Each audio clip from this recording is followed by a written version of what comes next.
और जिस प्रकार से उन्होंने जो आरोप लगाए, जिन बूथों की चर्चा की है, उन बूथों पर ओरिजिनल वोट हैं, वो खुद वोट डाल के आए हैं, उनके पास ओरिजिनल आइडेंटिटी कार्ड हैं वोटर के। लेकिन वोटर लिस्ट के अंदर जिस प्रकार से राहुल गांधी ने दिखाया है, वो वोटर लिस्ट कहाँ से लेके आए हैं, कैसे है, वो राहुल गांधी जानते हैं। कांग्रेस नेता राहुल गांधी द्वारा भाजपा पर लगाए गए आरोपों पर प्रदेश भाजपा अध्यक्ष मोहन लाल बड़ोली ने करारा जवाब दिया है।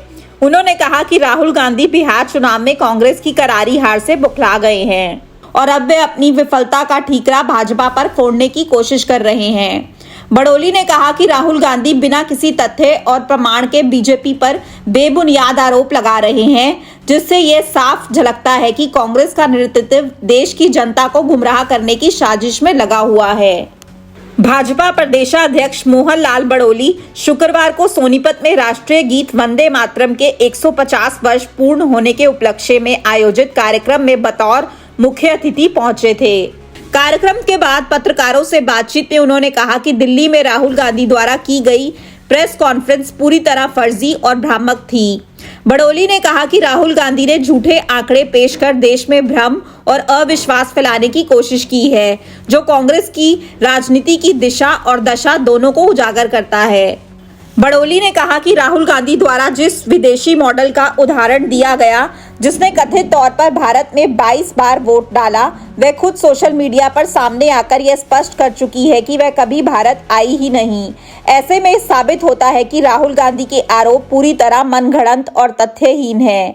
उन्होंने कहा कि राहुल गांधी हमेशा से बिना आधार वाले बयान देने के लिए जाने जाते हैं और अब देश की जनता उनके बयानों को गंभीरता से नहीं लेती।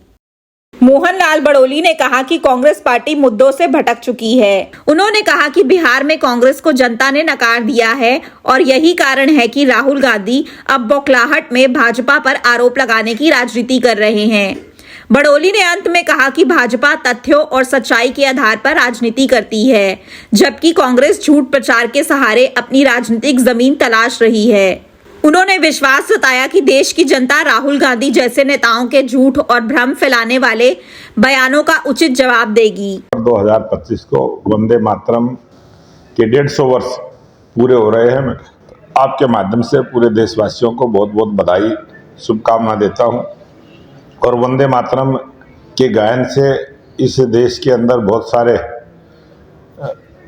इस देश को आज़ाद कराने वाले लोगों को बहुत बड़ी ताकत वंदे मातरम के माध्यम से मिली और उन्होंने देशभक्ति का एक जुनून पूरे देश में भरने का काम किया था।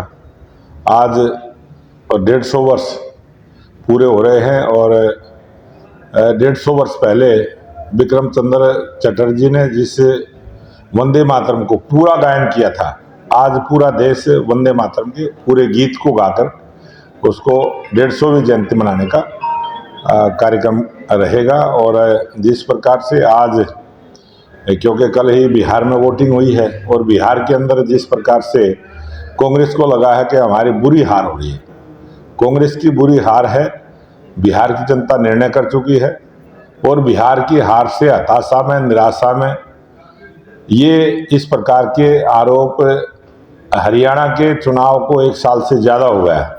और आज जिस प्रकार से राहुल गांधी ने जो कई विधानसभाओं में जिसमें राय का भी जिक्र किया है और लोकसभा चुनाव मैंने लड़ा था और आज राय से विधायक बीजेपी की हमारी एमएलए है, और जिस प्रकार से उन्होंने जो आरोप लगाए, जिन बूथों की चर्चा की है, उन बूथों पर ओरिजिनल वोट हैं, वो खुद वोट डाल के आए हैं, उनके पास ओरिजिनल आइडेंटिटी कार्ड हैं वोटर के। लेकिन वोटर लिस्ट के अंदर जिस प्रकार से राहुल गांधी ने दिखाया है, वो वोटर लिस्ट कहाँ से लेके आए हैं, कैसे है, वो राहुल गांधी जानता है। अपने शहर की हर ताजा खबर के लिए हमारे चैनल SNA न्यूज को सब्सक्राइब करें, लाइक करें, कमेंट करें व शेयर करें। बेल आइकन दबाना ना भूलें। हमारे अन्य सोशल मीडिया प्लेटफॉर्म्स पर भी हमें फॉलो करें।